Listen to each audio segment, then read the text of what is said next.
अस्सलाम वालेकुम व्यूअर्स, कैसे हैं सब लोग। आज हम बात करने वाले हैं एडजस्टमेंट इश्यूज़ के बारे में और रेड फ्लैग्स के बारे में। ये दो बहुत अलग अलग जो हैं वो चीज़ें हैं।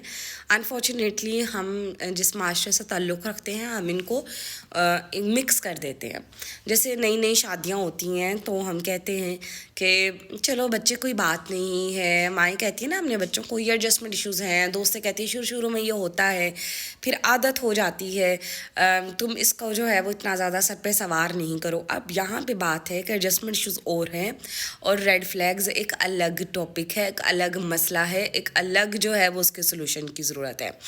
अगर आपकी शादी में एडजस्टमेंट इश्यूज़ हो रहे हैं तो डेफ़िनेटली आपको क्विट नहीं करना है। एडजस्टमेंट इश्यूज़ जो है वो with the passage of time और लव और प्यार और अफेक्शन से ठीक हो जाते हैं। अब एडजस्टमेंट इश्यूज़ होते क्या हैं?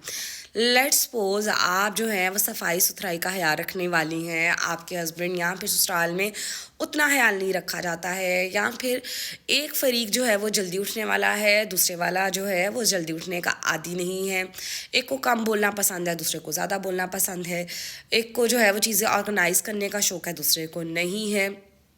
एक को जो है जिन चीज़ों को बॉदर कर जाती हैं दूसरा बंदा उसको इतना फ़ील नहीं करता है, या फिर एक बंदा जो है वो अपना पॉइंट उस तरह से रख नहीं पाता है, या फिर माहौल हमें जो है वो उस तरह से नहीं मिल पाता है।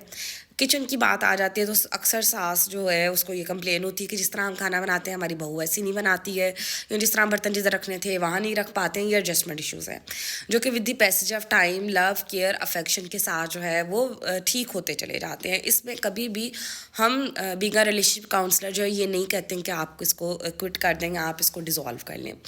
यहाँ पे बात आती है अगर किसी में आपके पार्टनर में रेड फ्लैग्स हैं तो ये एडजस्टमेंट इश्यूज़ का हिस्सा नहीं है और इसका जो है वो तरीका इलाज भी अलग होगा। थेरेपिस्ट विल टेल यू कि भी क्या ये रेड फ्लैग्स जो है वो थेरेपी के साथ मैनेजेबल हैं या नहीं है, या फिर अगला बंदा भी थेरेपी लेना चाह रहा है नहीं लेना चाह रहा, काउंसलर से बात भी करना चाहता है या नहीं चाहता। अब रेड फ्लैग की तरफ आ जाते हैं। अगर आपका पार्टनर आपको टॉन्ट करता है, अगर आपका पार्टनर आपकी की हुई गलतियों को दूसरों के सामने या अकेले में बार बार हाईलाइट करता है, या आपकी पर्सनालिटी को इस तरह से जो है वो तोड़ने की कोशिश करे कि आपको ये फील कराने लगे कि तुम तो वर्थ ही नहीं रखती हो, या फिर तुम्हारी सूरत में ये प्रॉब्लम है, तुम्हारी तो औकात ऐसी है, इस तरह के हार्श लफ्ज़ बोलने लगे, तारीफ़ भी करे तो इस तरह करे कि आपकी सेल्फ़ रिस्पेक्ट को हिट कर दे। लेट्स सपोज़ एक एग्जांपल दे देती हूँ कि आपने खाना बनाया, खाना बड़ा अच्छा बना, लेकिन मेहमानों के सामने आपका हस्बैंड अगर ये कह देता है कि आज तो खाना बड़ा अच्छा बनाया है, हमारे लिए भी इस तरह का खाना बनाया करो, तो ये वो सारे रेड फ्लैग हैं जिनको आप ओवरलुक नहीं कर सकते हैं।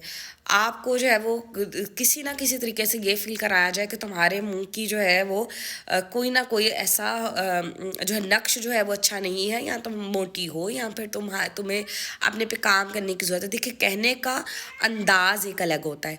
इन सारी चीज़ों को आप ओवरलुक नहीं कर सकते, और अगर आपका पार्टनर चाहे वो फीमेल है चाहे वो मेल है इन चीज़ों के साथ है तो please do consult some good जो है वो साइकोलॉजिस्ट, और अपनी जो है वो सेहत का सबसे पहले ख्याल रखें। सेल्फ लव सबसे ज़्यादा ज़रूरी है इंसान के लिए।